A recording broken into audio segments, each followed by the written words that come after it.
is Great Diamond Island, huh? That's right. Welcome. You know how No, thank you. You know how girls love diamonds. That's true. This is a residential island. It is, mostly, yeah.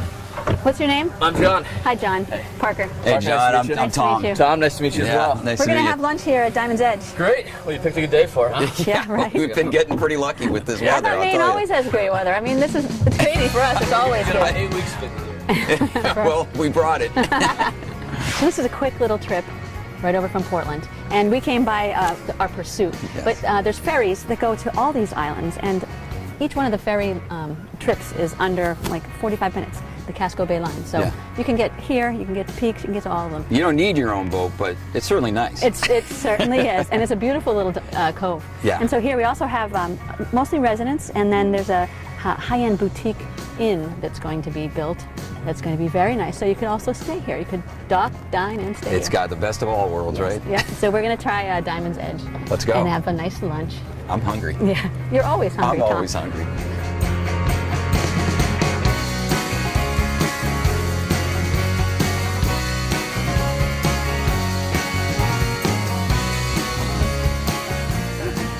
Holy cow. Look at this. Is that where it's at? This is Exactly? great. Yeah, look at this Alfresco. alfresco paradise. You got all the birch trees and the lawn and the cove. And this gorgeous porch and this view. What did John say on the dock? 10 yeah, year-round 10 people? year-round residents. Yeah. I mean, this is just really. Yeah, look at this.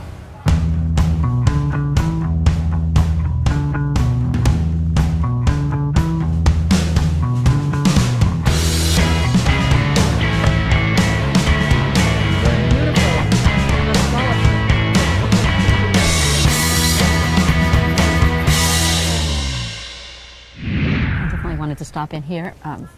I saw them on Facebook. Their cute little general store. Yeah. No, it's you know, just a few steps up from the restaurant and the dock too. So you don't need a golf cart. Get provisioned up. That's right. I wonder if they have penny candy. So even though this is a gated community up here, boaters like we are can dock here and then use the restaurant and come up to the general store. Yeah, and they can get sandwiches here and ice cream and you got salads. They got actually the menu's very That's a lot of chalk. extensive. That's a lot of chalk. Yeah, they got Does that island. change or is that always that way? Nope, that's always that way. I was going to say that's a big list to write Yes. every day.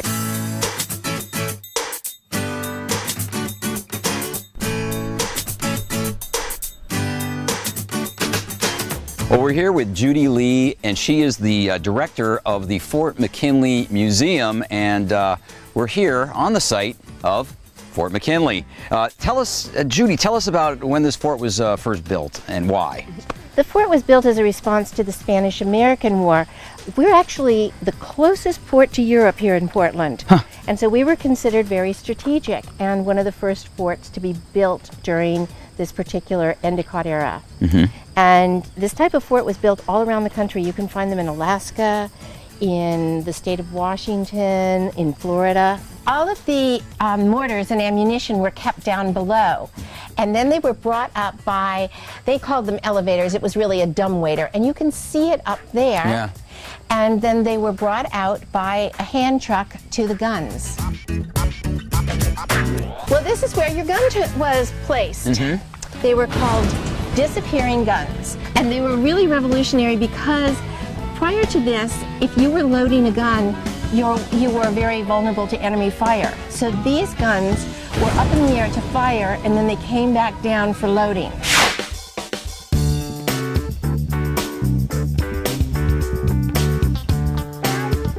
This is the mine assembly building here. The underwater mines were put together in this building, and then they were brought out and they were brought down to the water by way of a railroad. There were train tracks here. So they assembled like mines that would go in the water, those types of mines? Great big mines, yes. This was a World War II mine. It was a magnetic mine, sat under the water. And you know, at any one time, we had 500,000 pounds of dynamite here on the island. Don't do that! There might be some left in it. We're standing here at the parade ground at Fort McKinley. This was the heart and soul of Fort life. This is where you had morning calisthenics, You had parades, inspections. And how many men were stationed here? At any one time, there were between 800 and 1,000. Most of our quarters are duplexes, but we do have 3 that are single-family homes. Now I see even the light poles look old-fashioned. We are on the National Historic Register, and so everything must be historically accurate.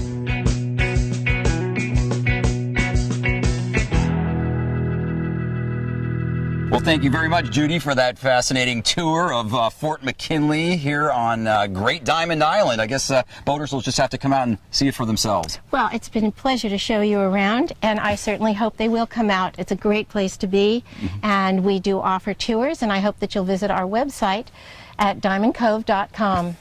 Absolutely. Coming up next, Peaks Island.